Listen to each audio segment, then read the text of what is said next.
Sir మరి ఇప్పుడు జగన్మోహన్ రెడ్డి గారు ఏమీ చేయలేదు అని అంటున్నారు కదా, పేద ప్రజలకు కానీ లేకపోతే ఉన్న ఇప్పుడు పరిపాలనలో ఆయన ఏమీ మంచి చేయలేదు అని అంటున్నారు. అందరూ అంటున్నారు కదా. చంద్రబాబు నాయుడు అన్నాడా? అమ్మఒడి చేయలేదా? ఆరోగ్యశ్రీ చేయలేదా? నాడు నేడు చేయలేదా? ఏ రాష్ట్రం కానీ ప్రాంతం కానీ దేశం కానీ అభివృద్ధి చెందాలంటే విద్య ముఖ్యం అని చెప్పి ఇంతకుముందు గతంలో ఎప్పుడూ లేని విధంగా 15 మెడికల్ కాలేజీలు ఈ రాష్ట్రానికి తీసుకొచ్చాడు ఆయన.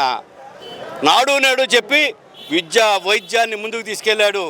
పేద ప్రజలు ఏదైతే ఎకనామిక్ థియరీ ఉందో, మనీ సర్క్యులేషన్ ద్వారా ఆర్థిక వ్యవస్థ పెరిగి కొనుగోలు శక్తి పెరిగి ప్రజలు అభివృద్ధి చెందుతారనే ఉద్దేశంతో ఆర్థిక వ్యవస్థను బలోపేతం చేసి సంక్షేమ పథకాలు చేసినటువంటి మహానుభావుడు, తండ్రి వారసత్వం తీసుకుని తండ్రి కన్నా మిన్నం చేసినటువంటి గొప్ప వ్యక్తి జగన్మోహన్ రెడ్డి. సార్ మరి పేద ప్రజలకే కానీ ప్రజలు అనే వాళ్ళకి సామాన్యులకి ఇంత మంచి చేసిన జగన్మోహన్ రెడ్డి గారు ఎందుకు సీఎం అవలేపారు? ప్రజలు ప్రలోభాలకు లొంగారు.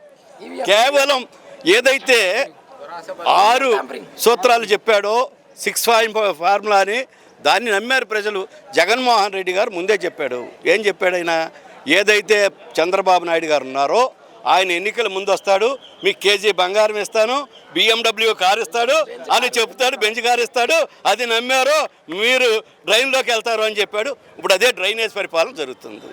సార్ ఇప్పుడు రానున్న రోజుల్లో జగన్మోహన్ రెడ్డి గారు ప్రజల్లోకి వస్తున్నారు, మీరు అందరు కలిసి ఎలా మద్దతు ఇస్తారు ఆయనకి? తప్పనిసరిగా మద్దతు ఇస్తాం. అవసరమైతే ఆయన భుజాల మీద నడిపించేనే తీసుకెళ్తాం. దాంట్లో మాత్రం ఎక్కడ రాజీ లేదు. జగన్మోహన్ రెడ్డి గారు మాకు నాయకుడు. జగన్మోహన్ రెడ్డి గారి కోసం ప్రాణాలు ఇచ్చడానికి కూడా సిద్ధపడే మేము ఈరోజు ఇక్కడికి వచ్చాం. ఏదైనా సరే మేము సిద్ధం. రానున్న రోజుల్లో ఆయన సీఎం అవుతారా? తప్పనిసరిగా అవుతారు. 30 సంవత్సరాలు పరిపాలిస్తారు. సార్ మరి చంద్రబాబు నాయుడు గారు నేను 30 సంవత్సరాలు 40 సంవత్సరాలు ఇంక ఇక్కడ విజనరీతో నేను పరిపాలన చేశాను, రానున్న రోజుల్లో కూడా మన ప్రభుత్వమే నడుస్తుంది అని అంటున్నారు కదా, అది నిజమేనా? ప్రజలు గ్రహించారుగా. ప్రజలు వాళ్ళు అర్థమైంది కదా.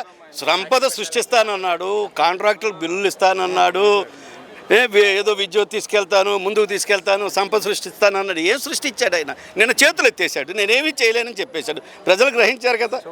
మీ మేనేజ్మెంట్ మీకు 1 లక్ష రూపాయలు ఇస్తాం, ఇన్సెంటివ్ ఇస్తాం, మీరు రిస్క్ తీసుకొని వరదల్లోకి వెళ్ళండి అని చెప్తారు. మర్నాడు మళ్ళీ నెలలో వచ్చి మీకు ఏమీ లేదు, మిమ్మల్ని టెర్మినేషన్ ఇచ్చి పంపిస్తామంటారు. మీరు నమ్ముతారా?